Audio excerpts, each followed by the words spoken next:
और वहीं देखिए, प्रदेश में चौथे फेज के लिए लगातार वोटिंग जारी है और सरकार में कैबिनेट मंत्री महेंद्र सिंह से हमारे ब्यूरो चीफ दिवाकर त्रिपाठी ने खास बातचीत की है। सुनाते हैं आपको।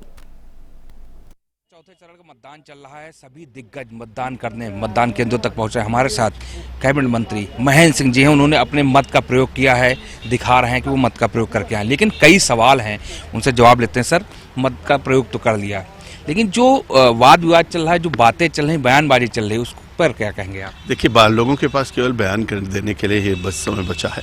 मैं जिस तरीके का उत्तर प्रदेश में परिवर्तन आया है, चतुर्दिक विकास हुआ है, सर्वांगीण विकास हुआ है, एक्सप्रेस वे का जाल बिछा है, road connectivity, air connectivity, rail connectivity और मेट्रो कनेक्टिविटी से पूरा उत्तर प्रदेश अग्रणी भूमिका निभा रहा है। गाजियाबाद से लेकर के गाजीपुर और बांदा से लेकर बहराइच तक उत्तर प्रदेश का मान सम्मान और स्वाभिमान जो वापस लौटा है। गुंडे, माफिया, अपराधी जिस तरीके से यहाँ से प्रदेश छोड़ करके चले गए हैं या तो जेलों के अंदर बंद हो गए हैं, डकैतों से बुंदेलखंड को मुक्त कराया गया है, खनन माफिया, भूमाफिया जेलों के अंदर चले गए हैं, बहन बेटियों की सुरक्षा की भावना जो थी उसको पूरी तरीके से पुख्ता किया गया है।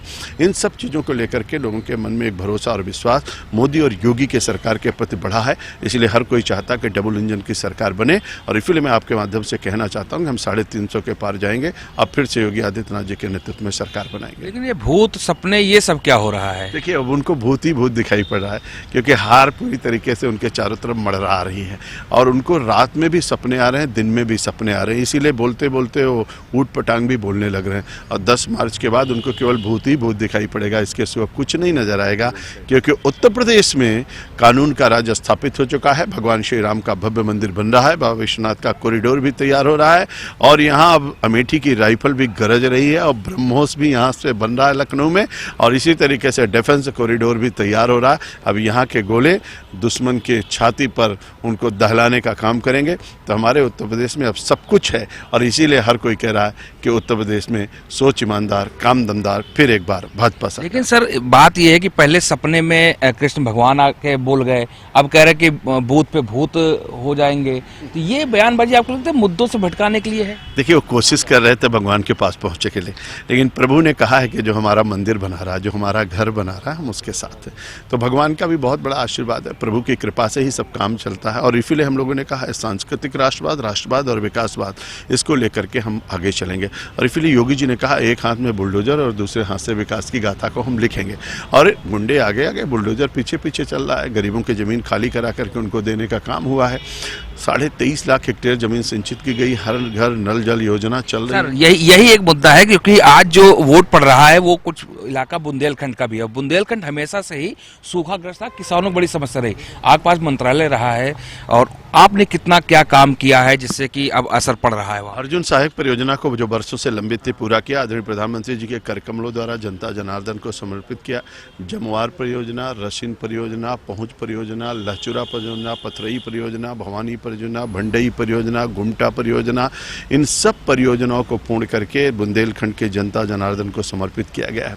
आज हर घर नल योजना बड़ी तेजी के साथ चल रही है। बुंदेलखंड हमारा पानी पानी है। आदरणीय प्रधानमंत्री जी के हम लोग आभारी हैं, उनका धन्यवाद करते हैं कि प्रधानमंत्री जी के आशीर्वाद और कृपा से जो आदरणीय पंडित अटल बिहारी वाजपेयी जी ने सपना देखा था नदियों को जोड़ने का, केन बेतवा का काम भी आगे बढ़ गया है। 44,000 करोड़ रुपए सैंक्शन हो गए हैं और तेजी के साथ उस पर भी काम चल रहा है। इन नदियों को जुड़ने के बाद हमारा पूरा बुंदेलखंड पानी पानी हो जाएगा और सदियों तक पानी की कोई समस्या नहीं रहेगी। और इसी तरीके से बुंदेलखंड में डिफेंस कॉरिडोर भी बन रहा है। 241 किलोमीटर की बुंदेलखंड एक्सप्रेस वे भी बन रही है। डेयरी डेवलपमेंट बोर्ड माध्यम से लोगों को रोजगार भी मिल रहा है। तो हर तरीके से मेरा बुंदेलखंड बहुत समृद्धशाली हो रहा है और इसी तरीके से उत्तर प्रदेश के सभी जिलों में तेजी से काम चल रहा है। आखिरी सवाल यह है कि आज मायावती जी ने अमित शाह की तारीफ कर दी, क्या चुनाव के बाद गठबंधन तय है या सपोर्ट मायावती करेंगी? देखिए, आदरणीय अमित भाई शाह भारत के एक सर्वमान्य नेता हैं और उनकी बहुत ज़बरदस्त उनके अंदर क्षमता है। उन्होंने एक भारत श्रेष्ठ भारत बनाने में जिस तरीके की अपनी महती भूमिका निभाई है और इन सब चीज़ों से हर कोई उनकी तारीफ करता है, जनता जनार्दन उनकी तारीफ करती है और यही तो सबसे बड़ी बात है कि भारतीय जनता पार्टी में एक से बढ़ करके एक लोग हैं। लेकिन पहले भी मायावती से गठबंधन हो चुका है, तो क्या लगता है कि मायावती का सपोर्ट लेगी भाजपा और मायावती शामिल होंगी? भारतीय जनता पार्टी 350 के पार जा रही है और कमल का फूल खिल रहा है। हर कोई व्यक्ति भारतीय जनता पार्टी के साथ है और जनता जनार्दन आगे आ गया है, बाकी लोग पीछे पीछे हैं। इसलिए 350 के पार जाएंगे और फिर भाजपा की सरकार बनाएंगे और उत्तर प्रदेश में योगी आदित्यनाथ जी के नेतृत्व में भाजपा की सरकार बनेगी। तो ये थे मंत्री महेंद्र सिंह जी, जिन्होंने प्राइम न्यूज़ से काफ़ी बातें की। जहाँ तक बात विकास करे तो ये कह रहे हैं कि विकास के मुद्दे पर वोट पड़ेगा। मायावती की जहाँ तक बात है तो मायावती क्या, इनका साफ तौर पर कहना है कि अमित शाह की तारीफ सभी करते हैं और इस बार फिर से 300 पार होगी बीजेपी की सीटें। कैमरा पर्सन आशुतोष के साथ दिवाकर त्रिपाठी, प्राइम न्यूज़, लखनऊ।